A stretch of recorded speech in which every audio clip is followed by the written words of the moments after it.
আজ আমরা স্ক্র্যাচ প্রোগ্রামিংয়ে বিভিন্ন বাটন ব্যবহার করে স্প্রাইটকে এক জায়গা থেকে অন্য জায়গায় সরিয়ে নেওয়া শিখব।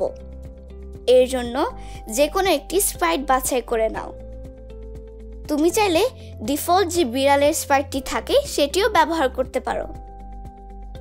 এবার প্রথমেই ঘটনা সেকশন থেকে যখন সবুজ পতাকা ক্লিক করা হয় ব্লকটিকে নিয়ে আসো। এরপর ওই ব্লকটির নিচে নিয়ন্ত্রণ সেকশন থেকে চিরকালের জন্য ব্লকটিকে নিয়ে এসে যুক্ত করে দাও।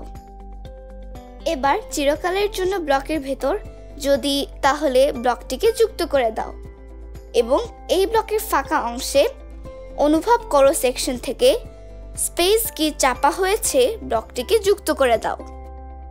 এখানে স্পেসের স্থলে ডান দিকের অ্যারো ড্রপডাউন থেকে সিলেক্ট করো।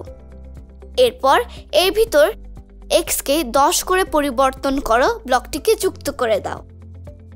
এখন সবুজ পতাকা ক্লিক করে কিবোর্ডের ডান অ্যারো বাটনটিতে প্রেস করলে দেখবে স্প্রাইটটি কিছুটা ডান দিকে সরে যাচ্ছে।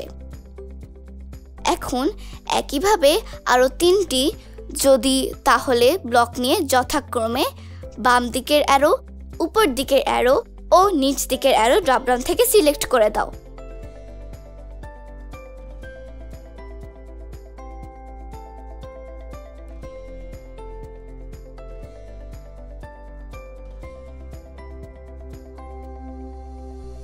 এখানে উপরে যাবার জন্য ওয়াইকে 10 করে পরিবর্তন করো, ব্লকটিকে ব্যবহার করতে হবে।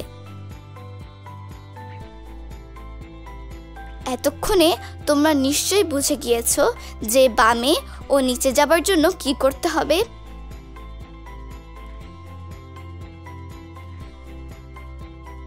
সবগুলি কোড বসানো হয়ে গেলে এখন সবুজ পতাকা ক্লিক করে তোমরা উপর, নিচ, ডান, বাম বাটনগুলো প্রেস করে তোমার স্প্রাইটটিকে বিভিন্ন দিকে নড়াচড়া করিয়ে দেখো।